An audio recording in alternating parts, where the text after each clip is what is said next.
नमस्कार। आज हम करेंगे बीए पार्ट सेकंड ईयर के प्रश्न पत्र फर्स्ट के अंतर्गत अमेरिकी व्यवस्थापिका अर्थात कांग्रेस के निम्न सदन प्रतिनिधि सदन संबंधी अध्ययन। संयुक्त राज्य अमेरिका के प्रथम सदन को प्रतिनिधि सदन कहा जाता है। यह द्वितीय सदन सीनेट की तुलना में अपेक्षाकृत कमजोर सदन है। यह विचित्र संयोग है कि विश्व में जहां प्रथम सदन द्वितीय सदन की तुलना में अधिक शक्तिशाली है, वहां संयुक्त राज्य अमेरिका में अलग स्थिति है। प्रतिनिधि सदन कांग्रेस का निम्न सदन है। यह लोकप्रिय सदन है। यह अमेरिकी जनता का प्रतिनिधित्व करता है। इसके सदस्यों का निर्वाचन वयस्क मताधिकार के आधार पर प्रत्यक्ष रूप से 2 वर्ष के लिए होता है। अमेरिकी संविधान किसी राष्ट्रीय मताधिकार की व्यवस्था नहीं करता। राज्य विधानसभाएं मताधिकार की व्यवस्था को सुनिश्चित करती है। अमेरिका में सिद्धांततः 18 वर्ष की आयु प्राप्त स्त्री पुरुष के मताधिकार को स्वीकार कर लिया गया है। प्रतिनिधि सदन के सदस्यों की संख्या 435 निश्चित है। योग्यताएं। प्रतिनिधि सदन के सदस्यों की कुछ प्रमुख योग्यताएं हैं कि वह 25 वर्ष की आयु ग्रहण कर चुका हो, वह 7 वर्ष तक संयुक्त राज्य अमेरिका का नागरिक रह चुका हो, वह उस राज्य का निवासी हो जहां से वह निर्वाचन लड़ना चाहता है, वह अमेरिका के अधीन अन्य किसी पद पर विद्यमान न हो। इन योग्यताओं के अतिरिक्त कोई व्यक्ति तभी प्रतिनिधि सदन का सदस्य बन सकता है जब मतदाताओं द्वारा निर्वाचित हो जाता है और सदन उसे स्वीकार कर लेता है। प्रतिनिधि सदन के प्रमुख पदाधिकारी अध्यक्ष स्पीकर हैं, लिपिक हैं, सर्जेंट एट आर्म चैपलेन। सीनेट में दलों के पदाधिकारी भी होते हैं। सदन के सभी पदाधिकारियों को प्रतिनिधि सदन द्वारा स्वयं चुना जाता है। प्रतिनिधि सदन के अध्यक्ष को स्पीकर कहते हैं। इसका निर्वाचन सदन द्वारा अपने प्रथम सत्र में कर लिया जाता है। प्रतिनिधि सदन की प्रमुख शक्तियां इस प्रकार हैं। फर्स्ट है विधायी एवं वित्तीय शक्तियां। संविधान विधान और वित्त के क्षेत्र में कांग्रेस के दोनों सदनों को समान शक्तियां प्रदान करता है। जब तक कोई साधारण या वित्त विधेयक दोनों सदनों द्वारा समान रूप से पारित नहीं होता, तब तक वह कानून का रूप धारण नहीं करता। वित्त विधेयक पहले प्रतिनिधि सदन में ही पेश की जाता है, परंतु सीनेट शीर्षक को छोड़कर समूचे वित्त विधेयक को परिवर्तित या संशोधित कर सकता है। साधारण विधेयक कांग्रेस के किसी भी सदन में पेश किया जा सकता है, परंतु अनुभव यह सिद्ध करता है कि महत्वपूर्ण विधेयक पहले सीनेट में पेश किए जाते हैं। किसी विधेयक पर यदि दोनों सदनों में मतभेद हो जाते हैं तो उन्हें सदनों के सम्मेलन समिति द्वारा, जिसमें दोनों सदनों के बराबर सदस्य होते हैं, सुलझा लिया जाता है। यदि फिर भी दोनों में मतभेद बने रहते हैं तो विधेयक को समाप्त कर दिया जाता है। नेक्स्ट है कार्यपालिका शक्ति। प्रतिनिधि सदन की कार्यपालिका शक्तियां नाम मात्र की हैं। अमेरिका में अध्यक्षात्मक शासन व्यवस्था होने से वह कार्यपालिका कांग्रेस से अनुपस्थित होती है। कार्यपालिका का निर्माण न तो कांग्रेस से होता है, न ही उसके प्रति उत्तरदायी होती है। कार्यपालिका और कांग्रेस दोनों का कार्यकाल निश्चित होता है। कांग्रेस राष्ट्रपति को महाभियोग के प्रस्ताव को छोड़कर समय से पूर्व पदच्युत नहीं कर सकती और राष्ट्रपति कांग्रेस को समय से पूर्व गठित नहीं कर सकता। राष्ट्रपति की नियुक्ति और संधियों की शक्ति में सीनेट साझेदार है, प्रतिनिधि सदन नहीं। प्रतिनिधि सदन कार्यपालिका शक्ति में केवल 2 रूपों से संबंधित है। प्रथम, युद्ध की घोषणा करने में वह सीनेट के साथ मिलकर इस शक्ति का प्रयोग करता है। दूसरा, वह समिति द्वारा प्रशासन के कार्यों की जांच करवा सकता है। नेक्स्ट कार्य है निर्वाचन संबंधी शक्तियां। कुछ परिस्थितियों में प्रतिनिधि सदन राष्ट्रपति का निर्वाचन करती है। यदि राष्ट्रपति पद के लिए किसी उम्मीदवार को निर्वाचक मंडल के मतों का पूर्ण बहुमत प्राप्त नहीं होता है तो प्रतिनिधि सदन प्रथम 3 उम्मीदवारों में से किसी एक को राष्ट्रपति पद के लिए चुन लेता है। इस स्थिति में प्रतिनिधि सदन के सदस्य राज्यों के आधार पर मतदान करते हैं और सदन में किसी राज्य के चाहे कितने ही प्रतिनिधि क्यों न हो, उनका एक ही मत होता है। बहुमत प्राप्त करने वाले उम्मीदवार को राष्ट्रपति चुन लिया जाता है। नेक्स्ट शक्ति है न्यायिक शक्तियां। घूसखोर, देशद्रोही व अन्य गंभीर अपराधों के लिए राष्ट्रपति, उपराष्ट्रपति, न्यायाधीश व अन्य उच्च पदाधिकारियों पर महाभियोग लगाने की एकमात्र शक्ति प्रतिनिधि सदन के पास है। प्रतिनिधि सदन द्वारा महाभियोग के आरोप लगाए जाने के बाद सीनेट उनकी जांच कर सकती है।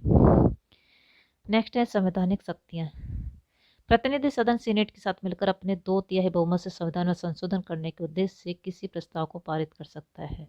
नेक्स्ट, जांच सकती है। प्रतिनिधि सदन किसी संदेहास्पद विषय पर जांच समितियों का निर्माण कर सकता है। ये जांच समिति प्रशासन की अकुशलता, राजनीतिक बेईमानी, अक्रमण्यता का पर्दाफाश करती है।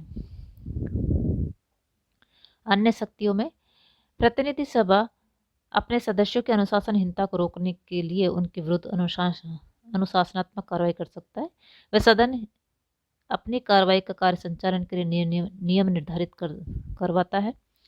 सदन द्वारा ही अपने सदस्यों की योग्यताओं या अयोग्यताओं का निर्धारण किया जाता है। प्रतिनिधि सभा अपने सदस्यों के निर्वाचन संबंधी विवादों को भी हल करती है। इस प्रकार कार्यों का अध्ययन से स्पष्ट होता है कि प्रतिनिधि सदन की शक्तियां सीनेट की तुलना में कमजोर है। प्रतिनिधि सदन की दुर्बलता।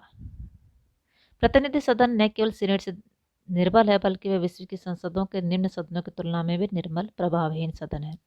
उसके पास ब्रिटिश कॉमन सभा या अमेरिकी सीनेट की भांति कार्यपालिका को नियंत्रित करने की शक्ति, विधान व वित्त के क्षेत्र में उसकी स्थिति ब्रिटिश कॉमन सभा की भांति अंतिम या सर्वोपरि नहीं है।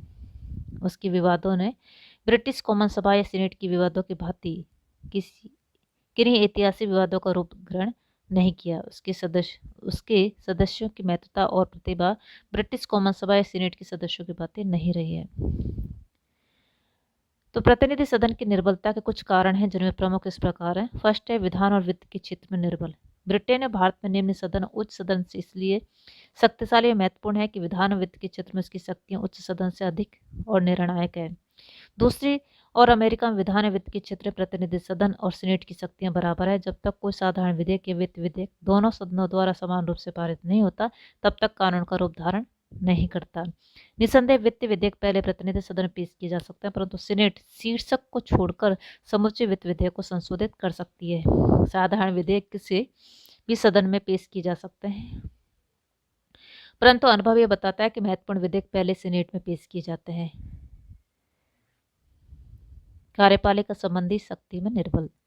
ब्रिटेन और भारत में निम्न सदन इसलिए शक्तिशाली है कि इन देशों में मंत्रिमंडल कार्यपालिका निम्न सदन के प्रति उत्तरदायी होता है और वह उसी समय तक अपने पद पर बना रहता है जब तक उसे निम्न सदन के बहुमत का विश्वास प्राप्त होता है। जब ये विश्वास समाप्त हो जाता है तो मंत्रिमंडल को त्याग पत्र देना पड़ता है। दूसरी ओर अमेरिका में अध्यक्षात्मक शासन प्रणाली होने से वह कार्यपालिका प्रतिनिधि सदन के प्रति उत्तरदायी नहीं होते। कार्यपालिका का कार्यकाल निश्चित होता है और राष्ट्रपति की शक्तियों में केवल सीनेट साझेदार है, क्योंकि सीनेट ही राष्ट्रपति द्वारा की गई नियुक्तियों और संधियों का अनुसमर्थन करता है। प्रतिनिधि सदन केवल उस समय कार्यपालिका शक्ति का प्रयोग करता है जब वह सीनेट के साथ मिलकर युद्ध की घोषणा करता है या जब वह प्रशासन के कार्यों की जांच करवाने के लिए जांच समितियों की नियुक्ति करता है। नेक्स्ट है अल्पावधि। प्रतिनिधि सदन का कार्यकाल 2 वर्ष का है, जो विश्व की संसदों के निम्न सदनों के कार्यकाल में सबसे कम है। जैसे ब्रिटेन में कॉमन सभा, भारत में लोकसभा कार्यकाल 5 वर्ष है। स्विस राष्ट्रीय परिषद का कार्यकाल 4 वर्ष है। अमेरिका में प्रतिनिधि सदन का सदस्य सदन की कार्रवाई से अवगत ही नहीं हो पाता कि उसे आगामी निर्वाचन की चिंता लग जाती है। दूसरी ओर सीनेट एक स्थायी सदन है, वह कभी पूर्णतः विघटित नहीं होती। उसके 1/3 सदस्य प्रति 2 वर्ष बाद अवकाश ग्रहण करते हैं। सीनेट के सदस्यों का कार्यकाल 6 वर्ष है। नेक्स्ट है बड़ा आकार और कार्य प्रणाली की सीमा। सीनेट की तुलना में प्रतिनिधि सदन का आकार 4 गुना से भी अधिक है। जहां सीनेट के सदस्य 100 हैं, प्रतिनिधि सदन के सदस्य 435 हैं। सदन का बड़ा आकार ही उसकी कार्यप्रणाली के नियमों को कठोर बनाता है और सदस्यों की भाषण देने की स्वतंत्रता पर सीमाएं लगाता है। सीनेट की कार्यप्रणाली के नियम सरल हैं। सीनेट में फिलीबस्टर की प्रथा सीनेटरों को भाषण की असीम स्वतंत्रता प्रदान करती है। नेक्स्ट है योग्य एवं अनुभवी सदस्यों का अभाव। अल्पावधि, बड़ा आकार और कार्यप्रणाली की सीमाओं के कारण राष्ट्र की योग्य, अनुभवी एवं कुशल महत्वाकांक्षी व्यक्ति प्रतिनिधि सदन के सदस्य बनना पसंद नहीं करते। वे सीनेट की लंबी अवधि, छोटे आकार और कार्यप्रणाली की सरलता से प्रभावित होते हैं, अतः वे सीनेट का सदस्य बनना पसंद करते हैं। इस प्रकार अमेरिकी प्रतिनिधि सदन न रचना में, न शक्तियों में और न स्थिति में सीनेट के बराबर है। इस पर भी प्रतिनिधि सदन निरर्थक या निष्फल संस्था नहीं है। जैसा कि पैटरसन ने कहा है कि राष्ट्र का लघु रूप है, यह राष्ट्रीय जीवन के विविध वर्गों एवं खंडों का प्रतिनिधित्व करता है। आज के लिए इतना ही। थैंक्स।